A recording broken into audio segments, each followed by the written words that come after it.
welcome to another episode of Los Banos Talk.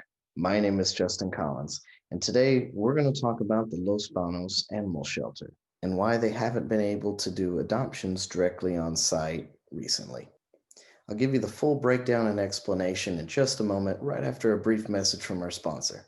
Would you follow me to wonders?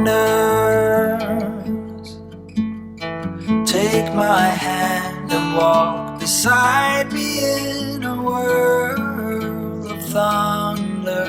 Fear is an imposter. When you look at me this way, I find it hard to not give in. So I reached out to the Los Banos Animal Shelter page and I messaged them directly and I asked them some fairly pointed questions just to get to the bottom of why they can't offer adoptions right now, what's going on, and of course, the question that's on everyone's mind. Since this is technically a kill shelter, what happens to the animals if they can't be adopted? And so, really, in many ways, this is a little misleading because the truth is the animals still are really getting adopted, but just in a little bit more of a convoluted way. But it actually does make sense. So currently, they can't have the public in the shelter due to COVID. And state laws require that all animals must be spayed or neutered upon adoption. And also, their point is this is kind of a common sense practice because they don't want to contribute to the overpopulation of dogs and cats already. COVID has added extra problems on their plate, but specifically, the way it's done this is because they're required to have pets spayed and neutered upon adoption. This has created extra problems because they don't have a facility on site where they can have the spaying and neutering done, and they don't have a veterinarian on staff. And so, because of this, they would have to book an animal with a local veterinarian, schedule an appointment like any other animal would, and then have it spayed or neutered.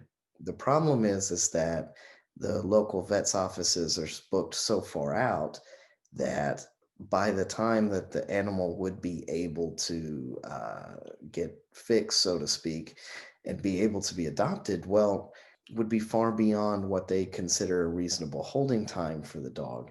It would harm the dog's ability to get adopted sooner, and it just doesn't make a lot of sense. It costs additional money, and there's all sorts of problems with it logistically.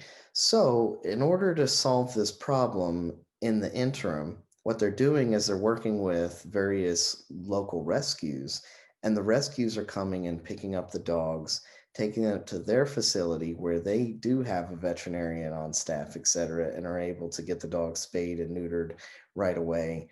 If, for instance, someone really wanted to adopt a particular pet, right? They saw a pet and they wanted to adopt that pet from the shelter.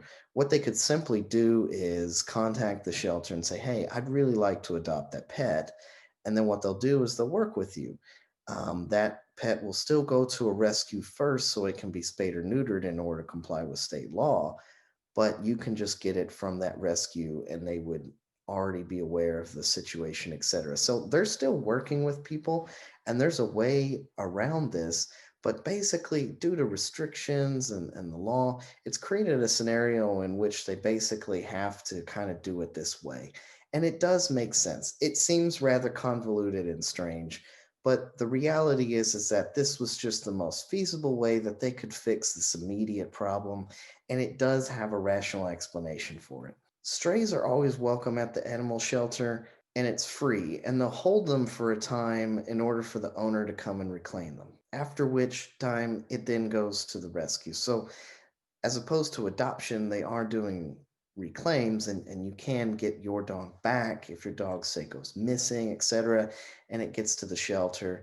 They can look at its chip if it has one, collar, any identification, or maybe just simply post on social media, and hopefully the owner finds said animal and comes reclaims it. If, however, it doesn't, it then at that point goes out to a rescue. So this is the system that's currently in place in the temporary, and the reasons for such have to do with state law and logistical problems. And it's not really so much due to a lack of funding, It's more just to do with a lack of labor, a lack of veterinarian sources to meet this need.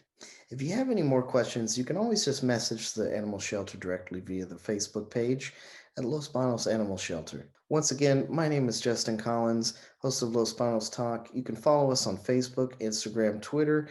We also have YouTube and LosBanosTalk.com where you can subscribe to the free newsletter and be notified whenever I post a new video and get articles sent directly to your email. Thanks for watching, and I hope you have a wonderful rest of your day.